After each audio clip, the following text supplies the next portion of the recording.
My mother-in-law booked herself on our honeymoon cruise because she deserves a vacation too. She didn't know I upgraded us and canceled her reservation. My mother-in-law Diane announced at our wedding reception that she'd booked herself on our honeymoon cruise because she needed a vacation after all the stress of planning her son's wedding, even though she didn't plan anything. My husband Brett and I had saved for 2 years for this Alaskan cruise. 10 days, balcony suite, every excursion planned and paid for. We'd shown Diane the brochure months ago when she asked where we were going. Big mistake. I've always wanted to see Alaska, she'd said then. We smiled and changed the subject. During the reception, right after the father-daughter dance, Diane clinked her glass and stood up. I have an announcement, she said. Since Brett and Amy are going on that beautiful Alaskan cruise, and I've been so stressed from all this wedding planning, I've decided to treat myself. I booked a cabin on the same ship. We can all vacation together. The room went silent. Brett's face turned white. I felt my smile freeze on my face. Mom, it's our honeymoon, Brett said quietly. Oh, I know. Don't worry. I got a different deck. You'll hardly know I'm there, except for dinners and the excursions. I booked all the same ones you did so we could experience them together. She'd called the cruise line, pretended to be me, got our entire itinerary. Glacier tours, whale watching, everything. This is inappropriate, I said. Nonsense. Lots of families vacation together. Plus, someone needs to make sure you two actually see the sights instead of just staying in your cabin the whole time. She winked at the crowd. Brett's father tried to intervene. Diane, let the kids have their trip. I am. I'm just taking my own trip at the same time. On the same boat. It's a big ship. The next 2 weeks were a nightmare of Diane texting constantly about her packing, her excitement, her plans for family dinners every night. Brett tried talking to her. She cried about how he was abandoning her, how she'd been so lonely since the divorce 5 years ago, how this was her chance to finally have a vacation. I spent my whole life taking care of you, she told him. Now you begrudge me one little trip? One little trip. On our honeymoon. The night before we left, she called to confirm we were all on the same shuttle to the port. I figured we'd save money sharing, she said. Plus, we can sit together on the plane. We hadn't told her our flight information, but somehow she was on the same flight. Same row, middle seat between us. I switched with a nice man, she explained at the airport. Said I needed to sit with my family. The flight to Seattle was 5 hours of Diane talking non-stop about her last cruise 15 years ago with Brett's father. How romantic it was. How they'd renewed their vows on the ship. How this trip would help her heal from the divorce he caused by leaving her for that younger woman. She's only 45, Diane kept saying. Can you imagine? I'm 58. That's barely 13 years difference. Might as well be a child. Brett's father left because Diane was controlling, demanding, and exhausting. But we couldn't say that at 30,000 feet with her between us. We got to the port and Diane had matching shirts made. Cruising with the newlyweds, with our wedding photo on front. She was wearing hers. Had 2 more in her bag for us. For embarkation photos, she said. Won't that be cute? We refused. She pouted. Got on the ship and she'd somehow gotten herself upgraded to a balcony room on our deck. The nice man at customer service helped when I explained the situation, she said. What situation? That she'd crashed her son's honeymoon? She knocked on our door an hour after sail away. Dinner's at 6. I made reservations at the steakhouse. My treat. We had reservations at the adult-only restaurant. Had to cancel them because Diane had already told the waiter it was our honeymoon and ordered champagne. The first port day, we tried to sneak off the ship early. Diane was already at the gangway. I knew you'd try to leave without me. Good thing I'm an early riser. She talked through the entire glacier tour. The guide actually asked her to quiet down so others could hear. She pretended to zip her lips, then started again 5 minutes later. Brett loved glaciers as a child, she told everyone. I bought him so many books about them. Brett had never mentioned liking glaciers. The whale-watching trip was worse. She got seasick but refused to go inside. Threw up over the rail while talking about Brett's childhood fear of deep water. She tried to join us for our couple's massage. Actually argued with the spa receptionist that family should be together for everything. They had to call security to remove her. That night at dinner, she cried about being excluded. I just wanted to relax with my family. She sobbed loud enough for 5 tables to hear. Why are you being so cruel? Day 4, I'd had enough. While Diane was at breakfast, I went to guest services. Explained the situation. The woman behind the desk looked horrified. She crashed your honeymoon? She invited herself. We need help. Turns out there was a solution. Victor pulled up something on his computer and his professional smile faded into actual concern. He clicked between screens, comparing dates and notes, then excused himself to talk with his supervisor about our options. I sat in the guest services office watching other passengers come and go with normal cruise problems like dinner reservations and excursion questions while I waited to see if they could help us escape my mother-in-law. Victor came back 15 minutes later with a woman in a different uniform who introduced herself as Valerie, the cruise director. She asked me to start from the beginning and tell her everything while she took notes on a tablet. I went through the whole story again, starting with Diane's announcement at our wedding reception.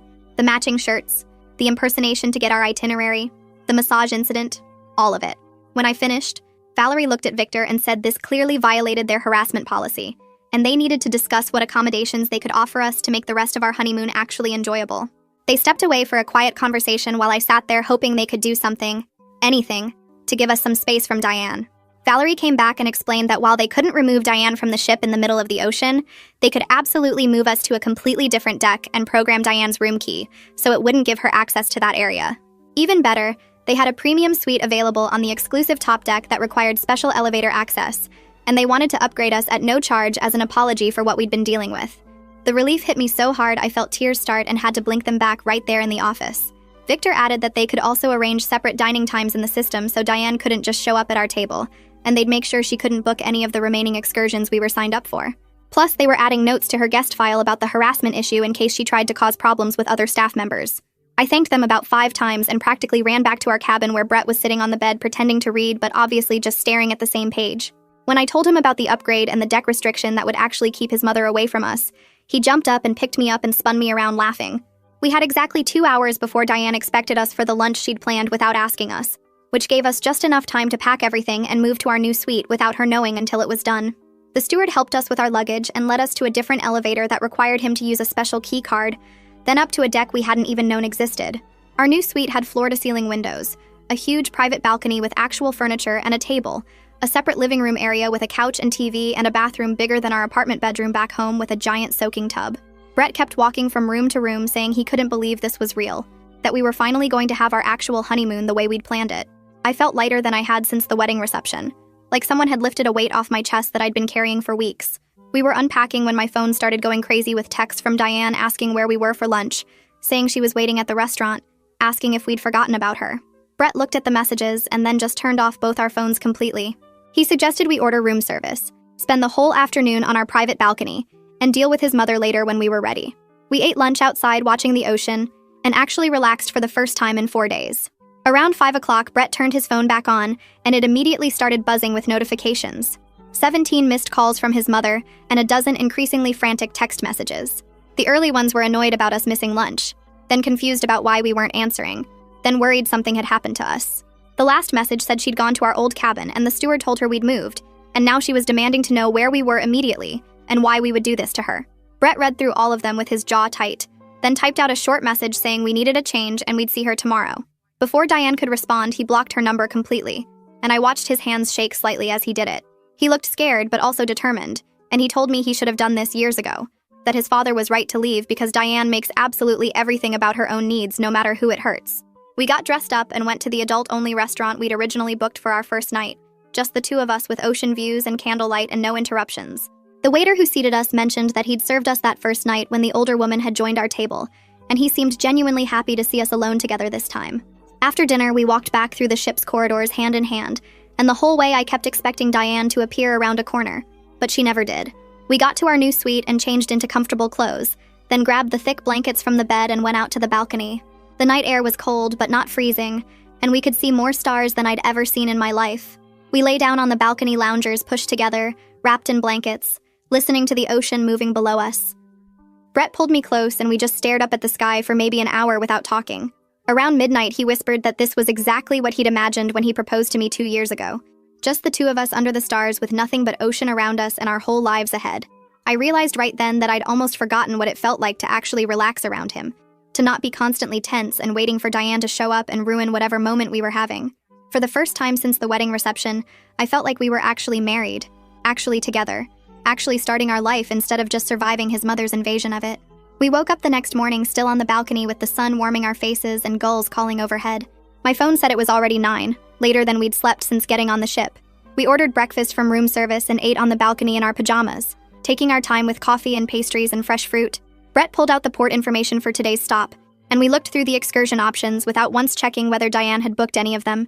He said we were doing exactly what we wanted, and if she happened to show up, we'd deal with it then, but we weren't letting her control our choices anymore. I agreed, and we picked the glacier kayaking trip, something we'd skipped before because Diane had booked the big group glacier tour bus and we'd been trying to avoid her. The kayaking was scheduled to leave at 11, so we had time to shower and get ready without rushing. We got off the ship at the port and found the meeting point for the kayaking company. The guide was a woman in her 30s with a huge smile who introduced herself and started checking people in. Our group was only 12 people total, all adults, everyone quiet and excited. The guide explained we'd be kayaking among smaller ice chunks near the glacier face, might see seals and possibly whales, and the water was calm today, so it would be perfect conditions. We loaded into a small bus that took us 20 minutes up the coast to a protected bay. I kept watching for Diane the whole time, but there was no sign of her anywhere. The guide helped us into dry suits and life jackets, gave us a quick paddling lesson on land, then we carried the kayaks down to the water. Brett and I got a tandem kayak and pushed off into the bay. The water was so clear and blue it almost didn't look real. We paddled out toward the glacier face, and the guide led us around chunks of ice floating in the water, some small as basketballs and others big as cars. The ice was this incredible bright blue color in some places where it had broken fresh from the glacier. We saw seals sunbathing on the bigger chunks, and they barely looked at us as we paddled past. Halfway through the tour, Brett stopped paddling completely, and I turned around to see what was wrong. He was just staring at me with this amazed expression on his face, smiling bigger than I'd seen him smile in weeks. He said he'd completely forgotten I had this adventurous side, that we'd been in survival mode dealing with his mother for so long that he'd forgotten why he fell in love with me in the first place. He said watching me paddle through glacier water with seals nearby and ice chunks all around reminded him of our third date when I'd convinced him to go rock climbing even though he was scared of heights. I remembered that date and how proud he'd been when he made it to the top. I told him we'd get through this whole Diane situation and find our way back to being us, and he nodded and we kept paddling. We got back to the ship around 4 in the afternoon, tired and happy and glowing from the cold and the exercise. We walked through the main atrium heading for the elevators, and I spotted Diane immediately.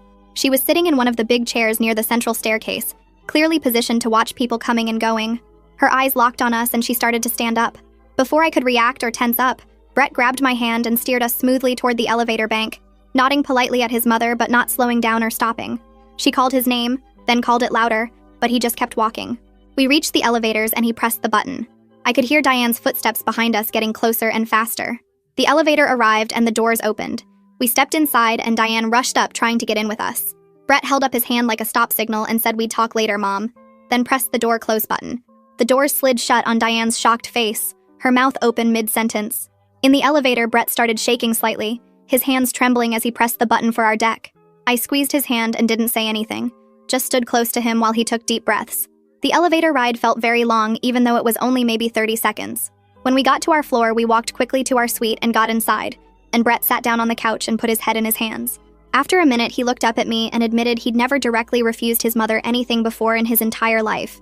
He said he'd always just avoided her or made excuses or found ways around her demands, but he'd never actually told her no and meant it. He said watching me go to guest services yesterday and actually solve the problem instead of just enduring it had shown him that problems could be fixed, that we didn't have to just suffer through whatever his mother decided to do to us. I sat next to him and told him I was proud of him for setting that boundary, and he leaned against me looking exhausted, but also a little bit proud of himself. We'd been in the suite for maybe an hour, just relaxing and talking about the kayaking trip, when someone started pounding on our door. Diane's voice came through loud and demanding, saying she knew we were in there and we needed to let her in immediately. Brett looked at me and I shook my head. We got up and walked out to our balcony, closing the sliding door behind us. We could still hear her pounding and calling for us, but we just sat down in the balcony chairs and looked at the ocean. The pounding continued for several minutes, then stopped.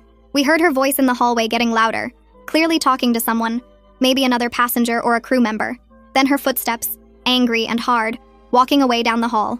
We stayed on the balcony another 20 minutes just to be sure she was really gone. That evening we got dressed up and went to the specialty sushi restaurant we'd heard was amazing. We were seated at a small table by the window with ocean views, and we'd just ordered when Valerie, the cruise director, walked past our table. She stopped and smiled, asking how we were enjoying the new suite. We thanked her enthusiastically and said it had completely changed our trip.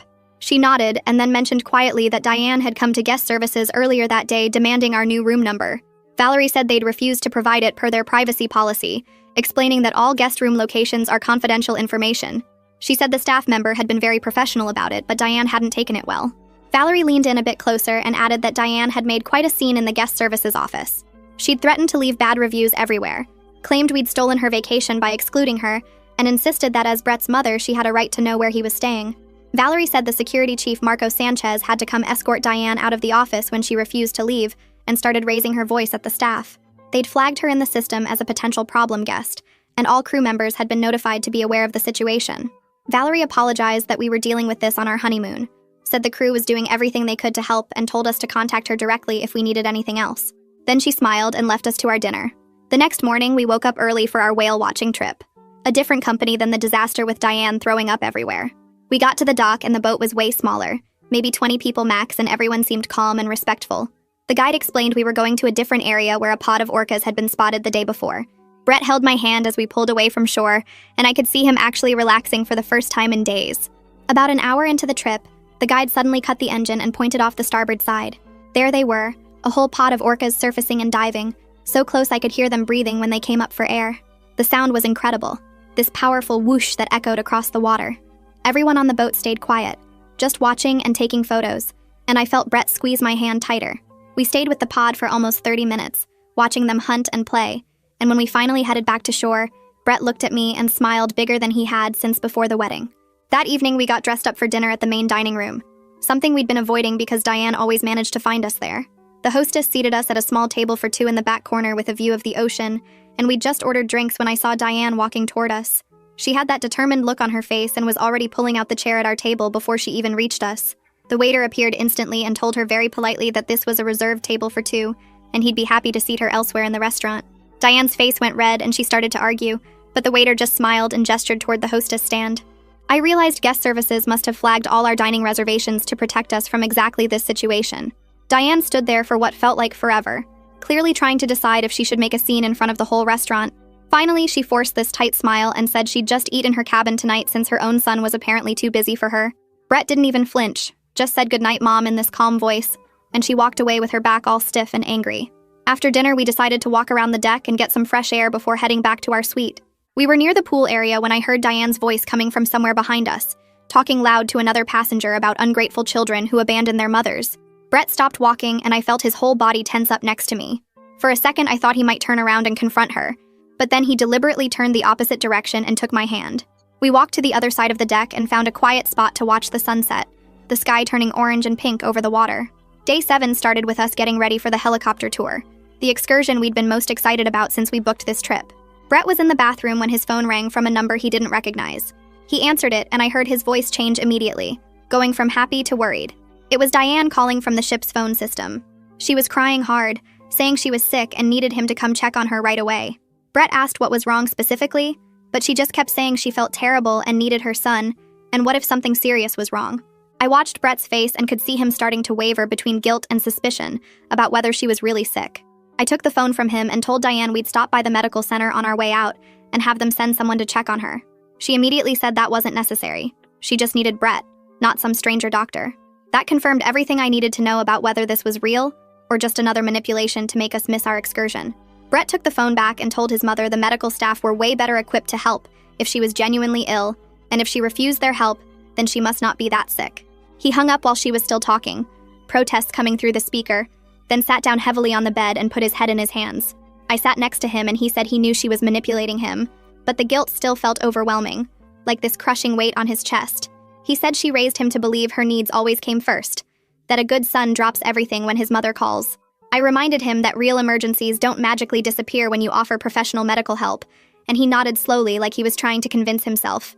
We made it to the helicopter tour on time and it was absolutely incredible, flying over these massive blue glaciers that stretched forever. The pilot landed us on ancient ice and we got out to walk around and take photos and even drink water straight from a glacier stream. Brett seemed completely different afterward, lighter somehow, like he'd proven to himself that he could choose us over his mother's manipulation tactics. On the flight back to the ship, he kept looking at me with this amazed expression, and I knew something had shifted in him, that he'd crossed some kind of line he couldn't uncross. That evening, we headed to the main atrium for a drink and spotted Diane immediately.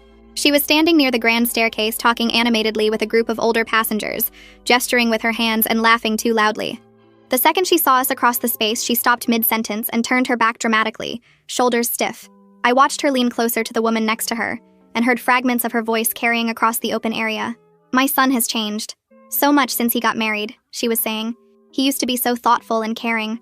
Brett heard it too because his jaw tightened and he started walking directly toward her. I followed quickly, surprised because he'd been avoiding confrontation with her all week. He stopped right next to Diane's little audience and spoke loud enough for everyone to hear clearly. Mom, I'm so glad you're feeling better. You looked pretty healthy dancing around up there considering you were too sick to see the ship's doctor this morning. Diane's face went bright red, and her mouth opened and closed without sound. The passengers she'd been talking to looked confused and uncomfortable. She made a strangled noise and said something about needing to get back to her cabin, then practically ran toward the elevators without looking at any of us. One of the women Diane had been chatting with caught my eye as we walked past and gave me a small thumbs up with a knowing smile. The gesture hit me harder than I expected because it meant other people had noticed how inappropriate she'd been all week.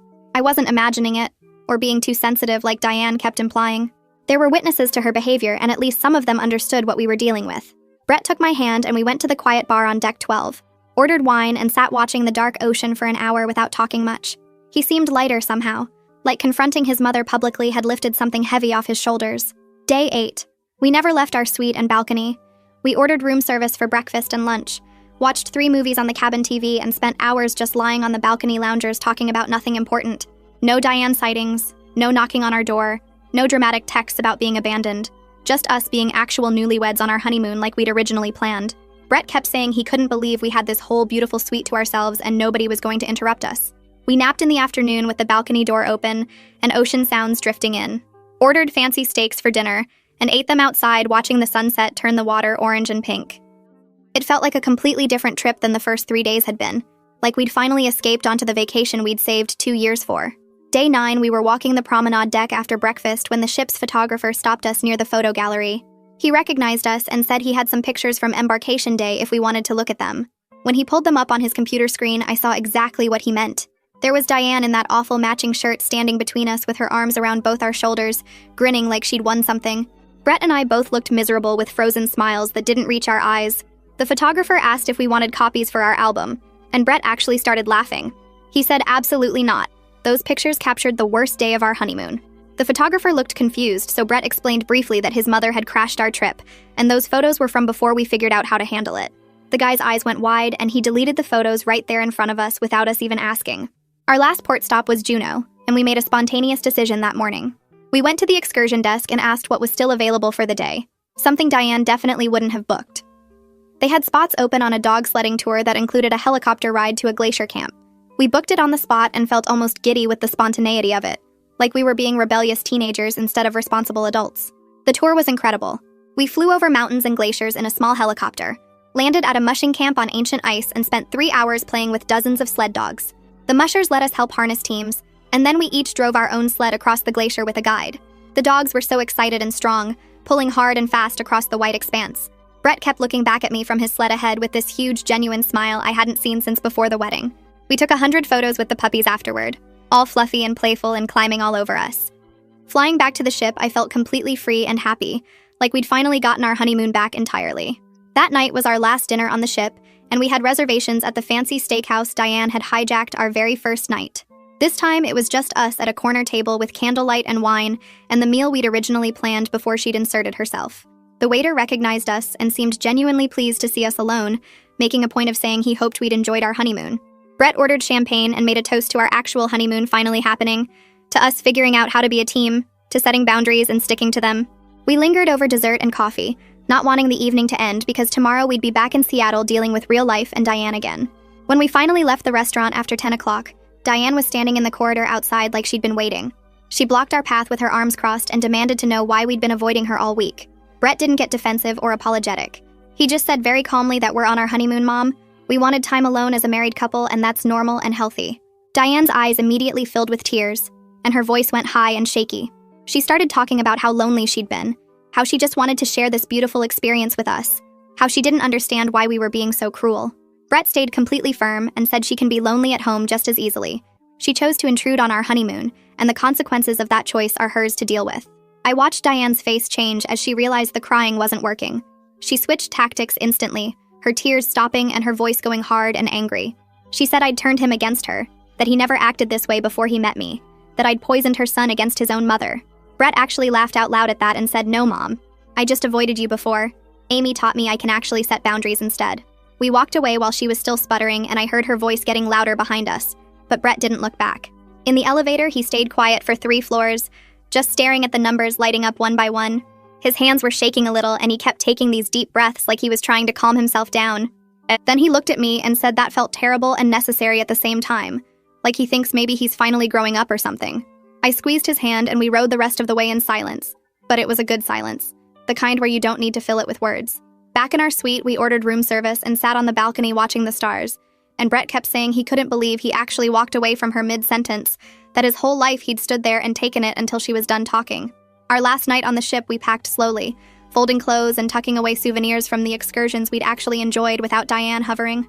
Brett brought up how we'd handle his mother when we got home, and I could tell he'd been thinking about it for a while. He said he needs to have a serious conversation with his father about how they both enabled her behavior for years, how his dad just divorced her and escaped, but Brett has to find a way to maintain boundaries while staying in contact. I suggested maybe his father could teach him some strategies since he'd dealt with Diane longer than anyone, and Brett nodded like that made sense. We stayed up late talking through different scenarios, planning responses to her guilt trips and surprise visits, making rules we could both agree on.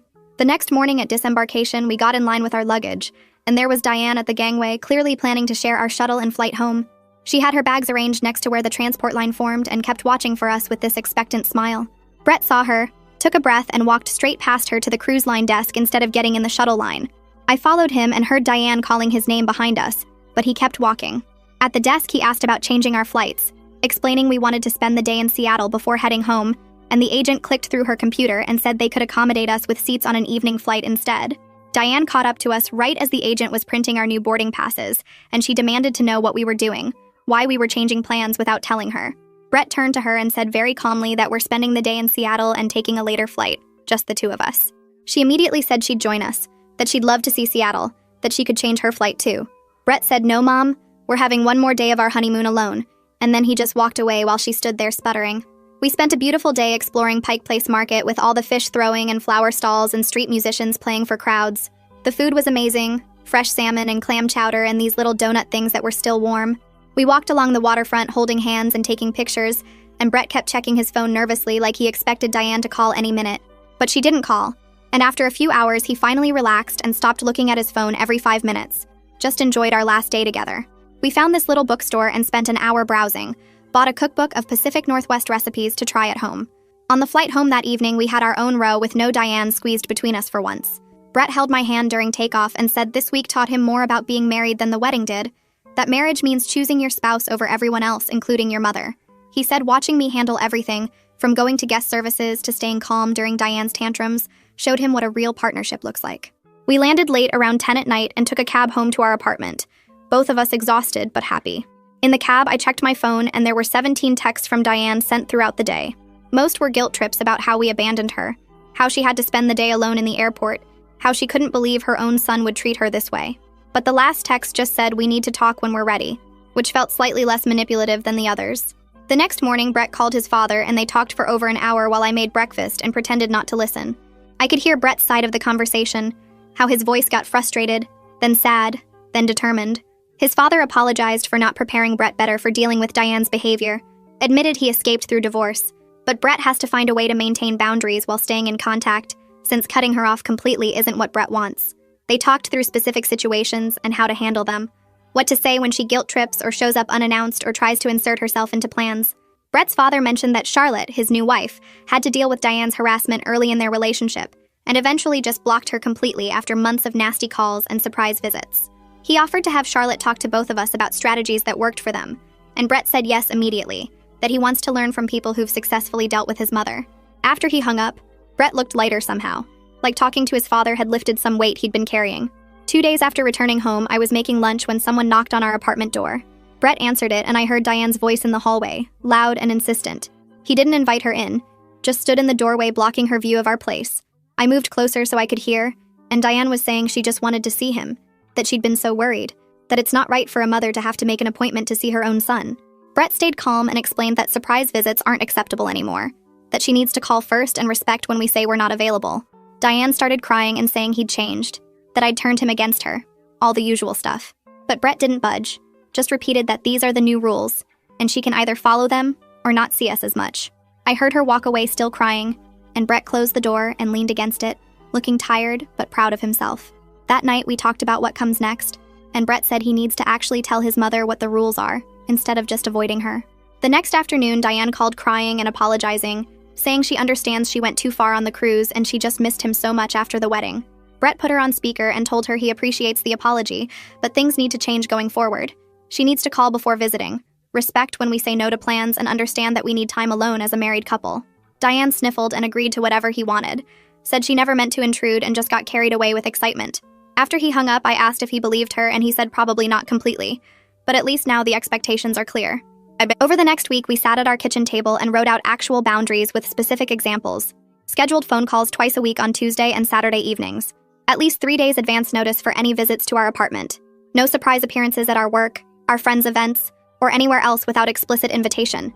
No guilt trips or manipulation when we say no to plans. Brett typed it all into an email and read it out loud twice before sending it, his finger hovering over the button for a solid minute. Diane's response came 2 hours later. A long message about how formal and cold everything feels now and how she raised him to be warmer than this. But at the end, she wrote she would follow the rules because she loves him and wants to be part of his life. Brett said the hurt tone was typical Diane, but the actual agreement was more than he expected. 3 weeks after the honeymoon, we had our first scheduled dinner with Diane at a chain restaurant halfway between our apartment and her house. She arrived exactly on time wearing a nice dress and makeup, hugged us both carefully, and asked polite questions about our trip. She wanted to know about the glaciers and the wildlife and the food, and when Brett mentioned the helicopter tour, her face tightened, but she just said that sounded amazing. The dinner lasted almost exactly 2 hours, and when we said we needed to head home, she gathered her purse immediately and walked us to our car. She didn't try to extend the evening or suggest coming back to our place or make plans for next time. In the car afterward, Brett admitted he kept waiting for her to boundary stomp, to push for more time or invite herself over or guilt trip us about something. I pointed out that she did make a few passive-aggressive comments about how formal everything is now and how she barely sees us anymore. Brett hadn't even caught those moments, which showed how much her manipulation usually worked on him. I reminded him that some pushback is normal when you start enforcing boundaries with people who never had to respect them before, that Diane spent 30 years training him to give in. A month after the cruise, we finally felt ready to go through our honeymoon photos, hundreds of them on our phones and the ship photographer's website. The first 3 days told an awful story. Us looking tense and miserable in every shot with Diane photobombing constantly or inserting herself between us. Her arm around Brett, her hand on my shoulder, her face in every frame. Then suddenly around day 4, the photos shifted completely, showing us actually happy and relaxed and in love on our balcony and at excursions and during dinners. We looked like different people, like an actual married couple on their honeymoon instead of hostages. Brett stared at the contrast for a long time, then said he wants to remember that we solved the problem instead of just suffering through it. We created an album with only the good photos, the ones from after we moved suites and reclaimed our trip. Every picture showed us genuinely smiling, holding hands, kissing with ocean views behind us. Brett said these photos prove we have power in our marriage, that we can identify problems and fix them together instead of just enduring bad situations. One evening, about 6 weeks after the cruise, Diane called during our scheduled Tuesday time and asked if we would come to dinner at her place the following week. Brett looked at me first, waiting for my response before answering his mother. I nodded and he told her yes, but we would need to leave by 8 because we have plans the next morning, establishing a clear time boundary right up front. Diane agreed quickly, too quickly, and I knew she would test that limit when the time came. The dinner at Diane's house was awkward but manageable. Her dining room table set formally with cloth napkins and her good dishes. She served pot roast and asked more polite questions about our jobs and our apartment and our plans for the holidays. But she also made comments about how she never sees us anymore and how marriage changes people and how she remembers when Brett used to call her every day. Brett redirected each time, acknowledging her feelings without apologizing or changing our boundaries. At 7:55, we stood up and gathered our things despite Diane saying she made dessert and it would only take a minute to serve. Brett thanked her for dinner and said we would see her next scheduled visit, and we left exactly at 8 while she stood in her doorway looking disappointed. In the car afterward, Brett said maintaining boundaries with her is exhausting, but so much better than the alternative of letting her control everything. I agreed and added that she is slowly learning we are serious even if she tests the limits constantly, that every time we enforce a boundary it gets slightly easier. 2 months after the honeymoon, Brett's father invited us for dinner at his house to meet Charlotte properly, and we spent the evening swapping stories about managing Diane. Charlotte shared that it took almost a year of consistent boundary enforcement before Diane stopped trying to manipulate her way back into their lives constantly, that the first 6 months involved weekly surprise visits and guilt trip phone calls and showing up at their work. She said the key was never giving in even once because Diane would see any weakness as proof the boundaries were negotiable. Brett looked discouraged hearing it would take so long, but Charlotte reminded him that we had already made more progress in 2 months than she expected, that having united boundaries from the start made everything easier. Brett's father apologized again for not teaching Brett these skills earlier, for handling Diane through avoidance instead of direct confrontation. He said watching Brett stand up to his mother made him proud, that it took real strength to set boundaries with someone who raised you to never say no to her. A few weeks later, Brett and I sat on our couch looking at cabin rentals for our 3-month anniversary weekend, scrolling through options in the mountains about 2 hours away. Brett closed his laptop suddenly and suggested we just book it, and not tell his mother until we got back. That way we could actually relax without her trying to insert herself into our plans. I reminded him that keeping secrets from Diane usually made things worse when she found out, that she would use it as proof we were excluding her on purpose and turn herself into the victim. Brett nodded slowly and agreed we should tell her, but make it completely clear she was not invited, and we would not be answering our phones during the trip, establishing the boundaries up front, instead of hoping she would respect unspoken ones. He called her that evening and mentioned casually that we had booked a weekend cabin getaway for our 3-month anniversary, keeping his tone light and factual. Diane immediately started suggesting hiking trails we should check out, and restaurants in the area she had heard were good, offering to send us a whole list of activities and help us plan our itinerary. Brett thanked her for the suggestions but said we had already made our plans and were looking forward to a quiet weekend, then smoothly changed the subject to ask about her book club before she could push further. She tried twice more to circle back to our trip with more suggestions, but Brett redirected each time without getting frustrated or defensive, just calmly moving the conversation elsewhere. When he hung up, he looked exhausted but satisfied, telling me that 6 months ago he would have either accepted her help to avoid conflict or gotten angry and started a fight, but now he could just hold the boundary without drama. The weekend itself turned out perfect and completely drama-free, just us hiking through fall leaves and sitting by the fire and sleeping late without any interruptions. We kept our phones off most of the time, checking messages only once each evening, and Diane had sent exactly one text Saturday afternoon asking if we were having fun. No guilt trips, no multiple messages demanding responses, no attempts to call repeatedly, just a simple question that felt shockingly normal. Brett stared at his phone for a long moment before responding with a brief yes and a photo of the cabin, maintaining contact without over-engaging or opening the door to a lengthy text conversation. When we got home Sunday night, he showed me her response, which was just a smiley face and a comment that the cabin looked nice, and I could see him processing that maybe the boundaries were actually working. 3 months after our crashed honeymoon, Brett and I had become stronger as a couple than I imagined possible back on that ship, when Diane was ruining everything. We learned we could solve problems together instead of just suffering through them, that boundaries were not mean or selfish but necessary even with family, and that our marriage had to come first before anyone else's feelings or demands. Diane was still Diane, still testing limits and making passive-aggressive comments about how we never had time for her anymore and how marriage changed Brett, but we had built a system that actually worked for us. She got scheduled time with us twice a week through calls and occasional dinners, surface-level involvement in our lives where she could feel was included without controlling everything, and we got peace and privacy and an actual marriage where we made decisions together. It was not perfect, and probably never would be, because Diane would always push boundaries and try to manipulate situations to center herself. But we were happy and united, and that was what mattered most. Our honeymoon taught us we were on the same team, fighting the same battle, and that foundation was what everything else got built on, the knowledge that we would choose each other over everyone else, including his mother.